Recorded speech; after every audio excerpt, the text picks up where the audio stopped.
Well, I'm glad to see y'all come to pay a visit. I am preparing my final modification to my cruiser axe.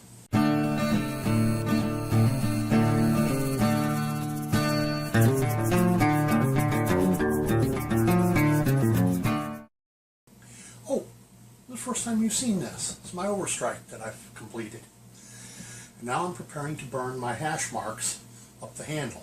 Unfortunately, it'll do no good to put hash marks here because my overstrike, you won't be able to see them. So what I've done is I've measured from the top of the axe.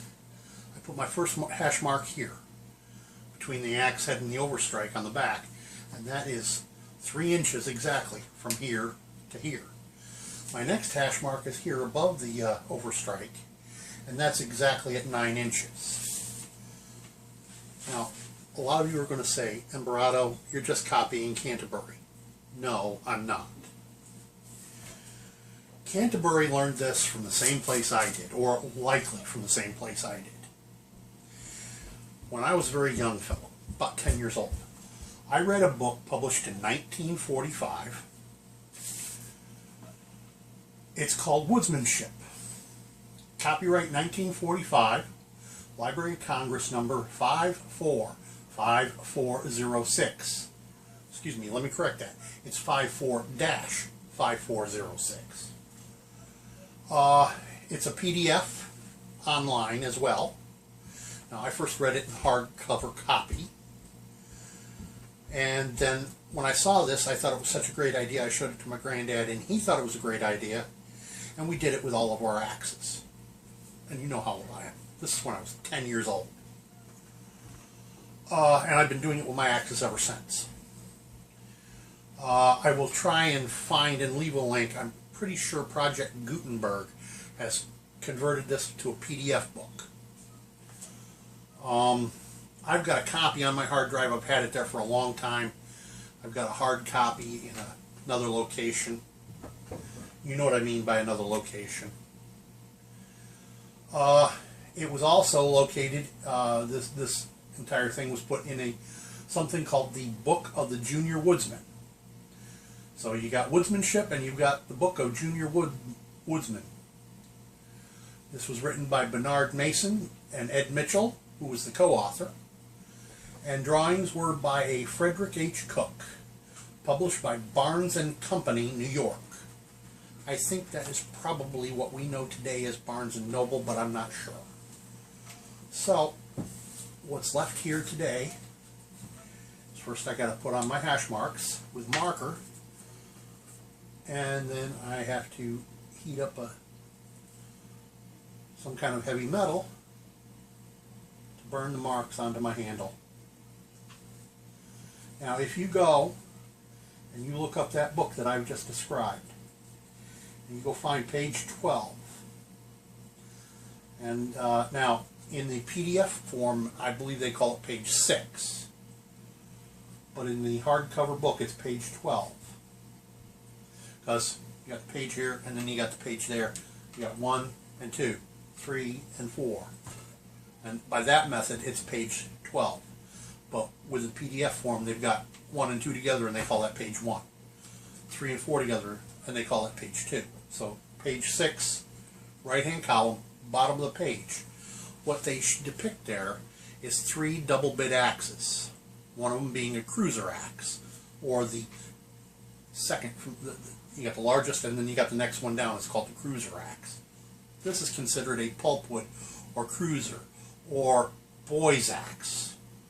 2¼ to 2½ pound head, handle between 19 and 28 inches.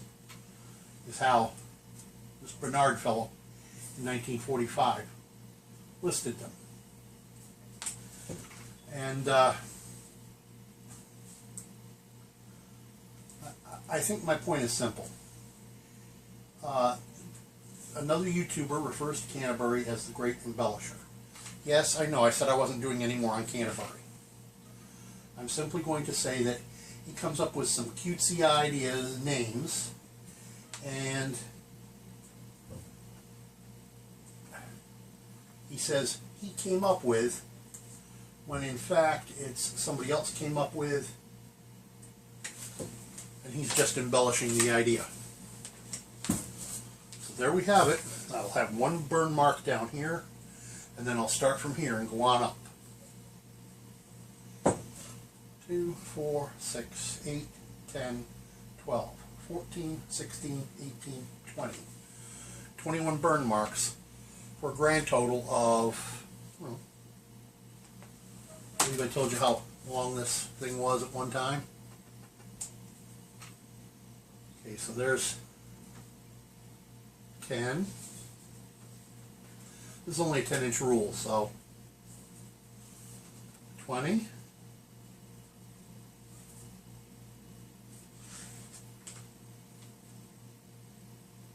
28 inches. From there to there, 28 inches. Now, I want to show you something else you'll notice about some axes.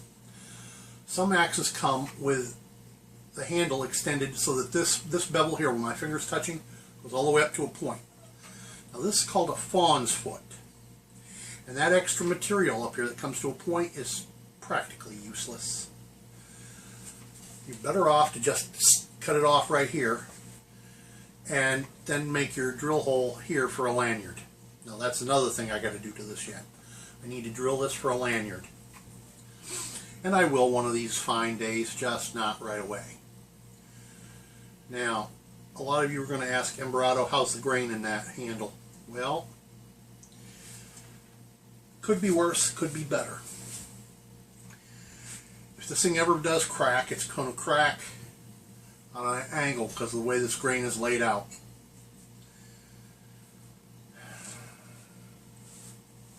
The grain runs here on an ever so slight angle.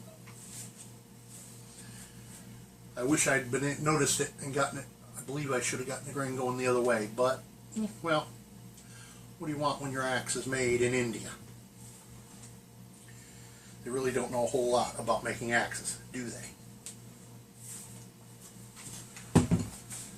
So, like I said, I'll try and look it up. I'll try and leave a link down below for the book for woodsmanship.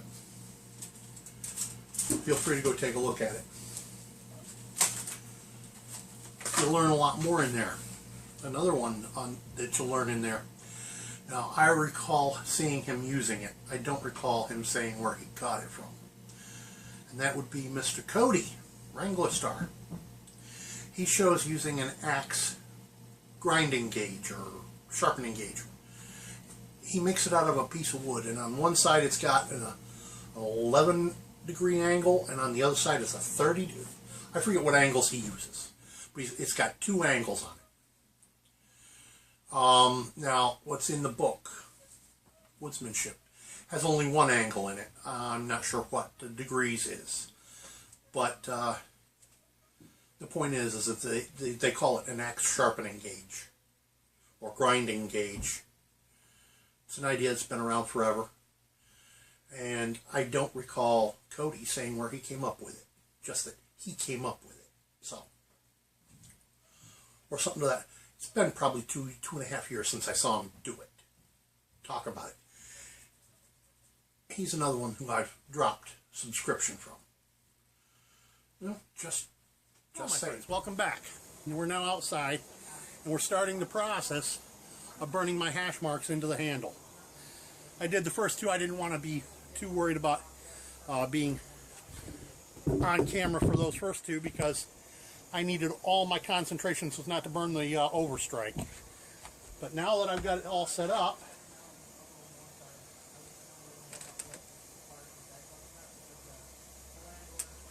just like that. It's not a difficult process whatsoever.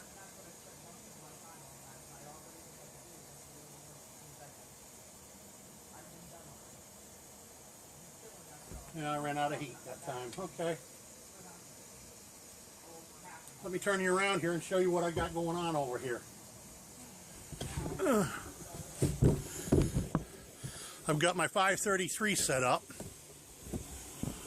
and I've got an old busted pair of school scissors I got one part of it in the flame getting red hot. And then when it's red hot, I pull it out and make my marks.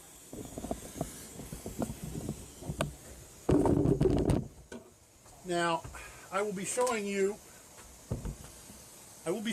why something like this is important at a later time. It's more than just measuring out stove wood. It's also for measuring heights at distance. And I'll explain that when I get to take this out to the woods with me. So for now, this is Zembrato from the Smithy. Peace out. By the way, don't forget to